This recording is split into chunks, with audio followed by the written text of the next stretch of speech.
All right. Good morning. Okay, I worked out some things for this little story of Lorenzo Dow Watson. So this story happens when he's almost 10. So he's 9 years oldish.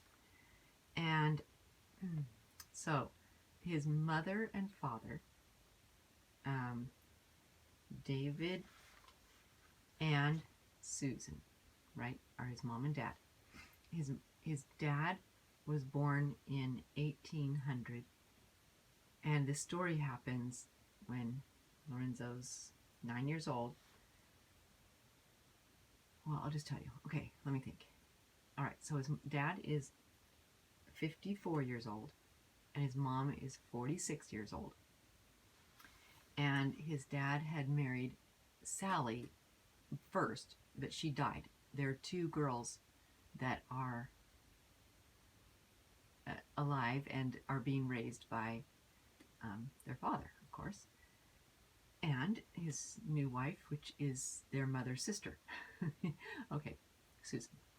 All right, so these two girls are Alice and Frances, and they, I'm assuming, are there. I don't know, maybe not. Maybe they've married and gone on, but maybe, yeah. Anyway, Alice is 25, so yeah, maybe she's off. And Frances is 24. And then it starts Susan's, the children that she bore. And it's Clorinda Buzzle it's not her married name. It's Buzzle is like her middle name. But something interesting about that is that Lorenzo's first, so he had 4 girls with Sally, and that his first girl died when she was 5, and her name was Clorinda Buzzle as well. And also one of their other little girls, Lydia Ann, she died. But anyway, so there's those older girls. I don't know if they're there or not. They could be at the time of this story. And I'll say, so his oldest sister, they call her Clara. She's 19, so she's probably could be there at this time of the story. And David Watson, the third, is a boy that is 18 years old. And Stephen Edwin, he's 16 years old. Daniel Watson is 14. And Charles Freeman is 12. And then they had two little twins, some twins at that, in between the 12-year-old and Lorenzo.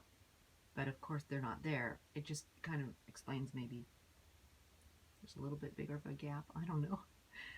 So anyway, there were some twins that died. And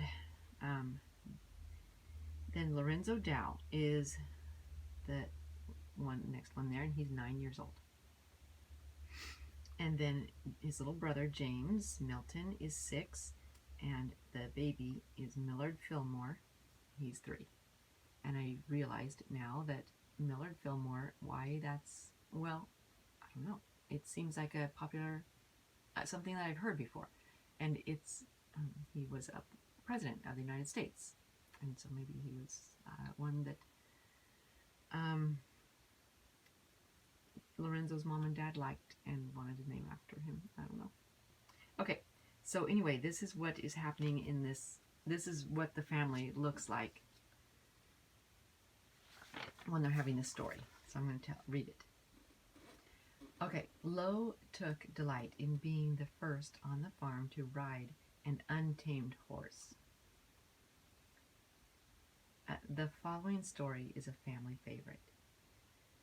The family at the breakfast table were talking about the horses that were down in the meadow. The father said that it was time to break the spirited bay filly, and asked which one of the 2 older boys wanted to try her. Neither seemed anxious, so it was suggested that they draw cuts or choose numbers to see which one would catch her while the other one would ride her. She had been extremely fractious when driven into the pastures several weeks previously. Just as they were drawing, a horseman raced by. The family ran to the door and saw Lo clinging to the mane of the filly as she made straight for the pasture fence. It was breathtaking to see rider and horse vault the high fence and land beautifully in the pasture. The horse came to a stop, and Lo slid off. When asked how he caught this particular horse, Lo said he had been coaxing her each morning with some grain. Then he would rub her head, talk to her, and was able to put a rope on her. This happened in the spring before he was 10 years of age.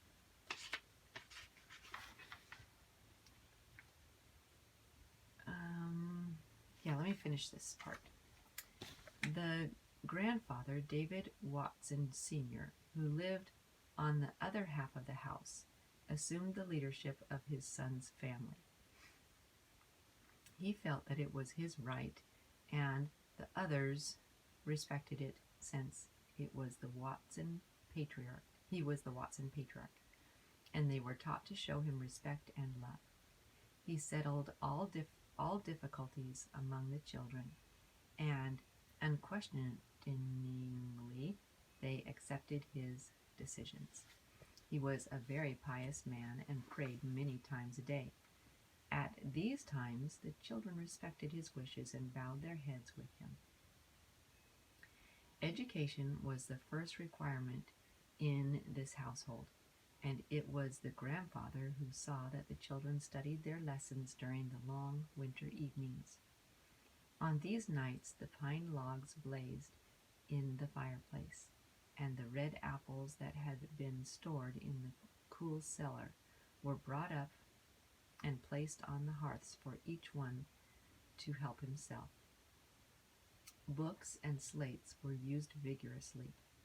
After the lessons were prepared, the young folk were allowed to play games such as checkers and chess, but no card playing was allowed. However, after the Civil War, when the boys returned home, they played cards in their part of the house, but still respected their grandfather's wishes, enough to slip the cards into their pockets and start to read when they heard the thump of his cane on the hall floor. This venerable man, their grandfather, lived to be about 95 years old. He died in September 1869, loved and honored by all. The Watson children had to go 2.5 miles to the village to school. Many of the winter months, the snow lay 4 and 5 feet deep, burying all fence posts and bushes. During these months, the children, with lunch pails and books strapped to their backs, went skimming over the snow to their classes. The winters in this Maine country demanded that they know all the arts of using snowshoes, skis, sleds, and sleighs. And two, these were delightful months for tracking wild animals. Learning came easy to Lo. When he finished the grades, he received a silver dollar for being the best in his class in mathematics. This was quite a medal, for in those days, silver dollars were rare in Maine. They surely are rare everywhere now. How wonderful it would be if we had that same silver dollar today.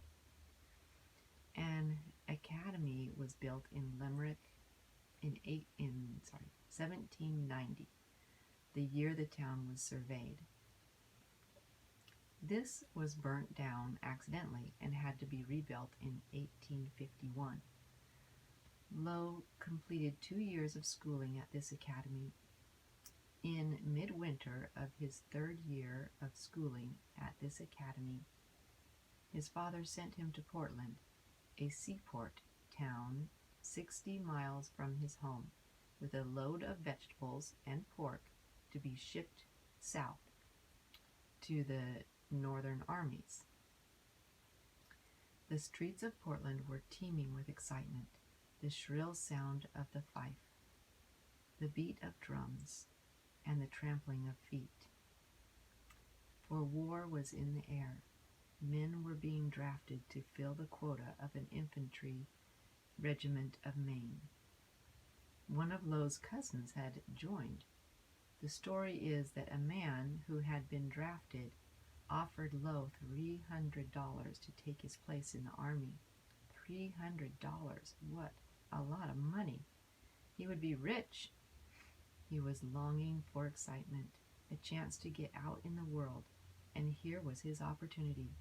It would be a wonderful and exciting experience. Lowe accepted, sent his team home with a neighbor who had made the trip with him to Portland, and entered the army without the consent of his parents. He was not yet 17. His feelings of wealth were short-lived, however, as the first night on board the ship that was taking him to the Tennessee, all his money was stolen. Okay, and then the next section is the Civil War days, which I'm going to read later. And next, though, I'm going to try to do the next little section, whatever I do, is going to be a little story time kind of thing. I'm going to just tell the story of him riding a horse at 9 years old, a wild horse, untamed horse, to like children's style. I don't know. I'm going to try it. I think I'm going to have fun with it. Okay.